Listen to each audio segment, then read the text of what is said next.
Eccomi qua al Rifugio San Marco, uno dei pochi rifugi restati vecchi, come chi dice, cada nosotre. Infatti è stato fatto nel 1895 e sto anno al fa 116 anni. Noi sono andati in particolare, difatti tante, i dischi lo geston proprio come 116 anni fa. Lei temedo al Sorapis, all'Antelao e le Marmarole. E dopo 22 anni che sono qua, io che sono diciamo, la figlia dei gestori, noi ancora capì in che gruppo particolare che le definì, insomma. Comunque il Rifugio San Marco le sempre sta a base d'appoggio per le vie normali al Sorapis e all'Antelao. Difatti nel primi del Novecento anche la storia proprio dis che ni è il re del Belgio con la guida Alpines de Cortina proprio per scalare l'Antelao. Le rifugio in particolare proprio perché ormai l'afflusso della gente è ormai sproporzionato diciamo, rispetto alla struttura e invece questo rifugio grazie anche alla posizione su un col sotto la crepa che non ha neanche tanto spazio le resta proprio un rifugio per poche tanta ottesi infatti diciamo che il rifugio come chi denota e la grande soddisfazione che le cale è proprio sentire la gente che apprezza sta roba. Infatti tanta ottes, i complimenti che ruo proprio da parte della gente, le che non si c'è più rifugio così.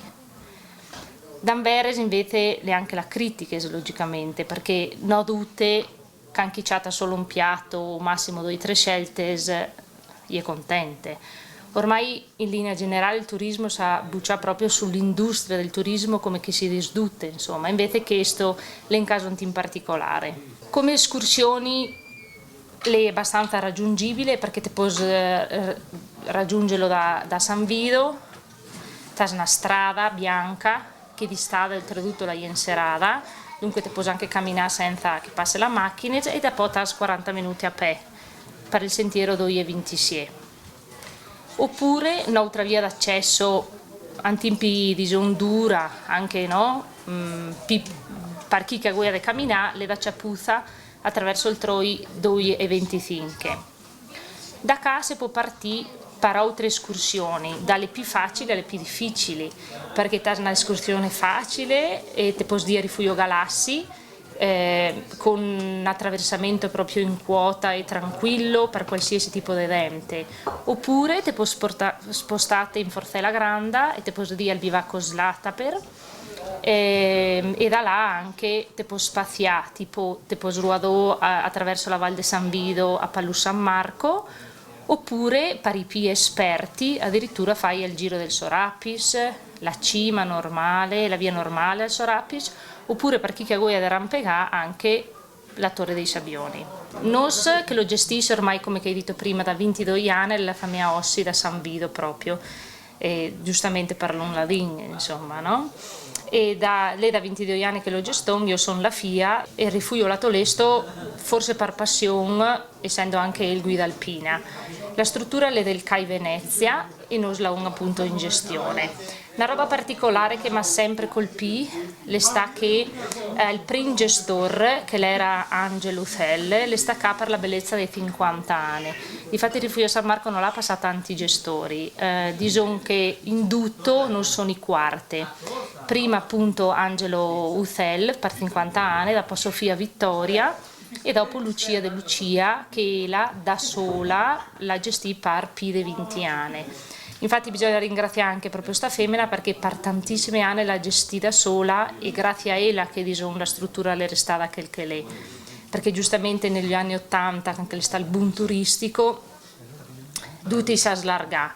Invece Lucia con una mentalità diciamo, anche in team alla vecchia, alla mantenuta e questo gioiello, perché al San Marco può essere considerato proprio un gioiello, diciamo che le anche grazie alla sua buona volontà. Il Rifugio San Marco le visita soprattutto da gente che passa per l'Alta Via, difatti che passa l'Alta Via numero 3, numero 4 e numero 5 e diciamo che più che altro le frequentate straniere, più che da italiane, proprio per il fatto che anche culturalmente loro che la regno in Dolomiti.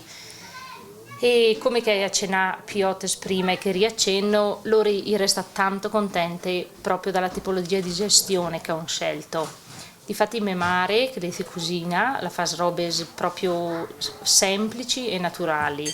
Non è la lista da menù da ristorante, però che il poco che si mangia fresco. Cioè poca scelta e tanta sostanza, come che si usa di insomma. Infatti noi parli a una polenta che è proprio particolare, che rua addirittura la farina la rua dal mulin carnico e diciamo, anche questa è proprio una caratteristica, insomma, canolennia di inscatolato ma tutto fatto al minuto. Mia madre, le 22 anni che lei insiste di fare la pasta al minuto, e logicamente a causa della pasta asciutta in quota, può essere il suo tempo, insomma, nonostante i spaghetti numero 3. Di conseguenza, tanta volte magari qualcuno aspetta anche 20 minuti per una pasta, insomma, perché l'aga nota la boe, nota non la boe, dipende tanto dalla pressione. Allora le tanta gente che domanda che si irrigidisse anche no? Davanti a un fatto così, perché purtroppo ormai sono sempre tutte le corse nella vita quotidiana, dunque se uno aspetta anti-indepì e comunque non è consueto. E questa è una roba particolare, perché io comunque, essendo dove, essendo la figlia, dico sempre alla mamma, dai, facciamo come tutti gli altri, beton la pasta precotta. E questa ad esempio è una roba che a Rifugio San Marco non se ne parla, insomma, ecco, solo pasta al minuto e tempi di cottura in base alla pressione del tempo. Durante il dì, magari adesso che le la seggiovia anche cassotte, rua un sacco di dente, però tanto di passaggio, insomma, ma l'atmosfera proprio che la vera del rifugio te la vives alla sera, insomma, proprio che anche taccarua la dente che ha camminato 7-8 ore, insomma, e già dal fatto che abbia camminato 7-8 ore è una bella selezione, perché di fatti non è il rifugio perdute. Anche rua verso le stinche, rua dal Sorapis o per la Berti o per la Vandelli, sono tutte straniere e a rifugio il cambia proprio, insomma, perché resta solo loro. Una roba particolare della sera è che si mangia tutti insieme alle 7, a parte Sabo Sera giustamente che ruola dente anche dalla città e di conseguenza c'è anche flessibilità, però di solito non smangiamo tutti insieme alle 7 alla sera, insomma, e alle 10 si va tutti a dormire. Questa è proprio anche una caratteristica dei rifugi CAI, che dalle 10 della sera alle 6 da buon'ora appunto l'è assoluto silenzio.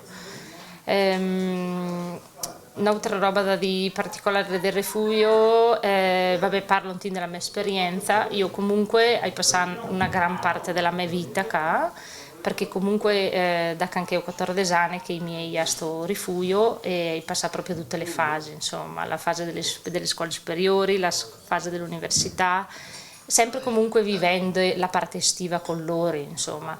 E penso che la passione e la guida di Navante la si è proprio dovuta a questo. Uno, che comunque hai sempre la possibilità di entrare in relazione con la gente e soprattutto entrare in relazione con gente anche di un certo tipo, come che hai detto prima, insomma, perché gente che cammina 7-8 ore sicuramente è una tipologia anche in particolare. e nia, adesso sono mamma anche di una pupa e adesso è proprio anche una parte della mia famiglia, insomma, e spero di in avanti ancora per antino. Io sono Claudia Menegus, sono casa a San Vido e questo è il refugio che per me è tanto importante perché io quando ero piccola io sempre qua su, i miei mi ha sempre portato su, è la prima gita che io ho fatto con i miei, sono sempre venuta qua, quando ero piccola la iala era l'argilla e io giocavo con quella e dopo hai sempre con io sono stata dente qua e lei sempre buona dente e lei è un bel posto. Ringrazio tutte e vi aspetto a Rifugio San Marco, anche perché ricordate che Rifugio San Marco non è tanto famoso, non è un rifugio che tutti dicono ah Rifugio San Marco, però sicuramente che vale la pena di vederlo, insomma, soprattutto noi che sono tra virgolette attaccate alla tradizione e magari tante volte sono in cerca di tanta roba e non apprezzo invece che il che ha ancora, insomma, senza di tanto in cerca.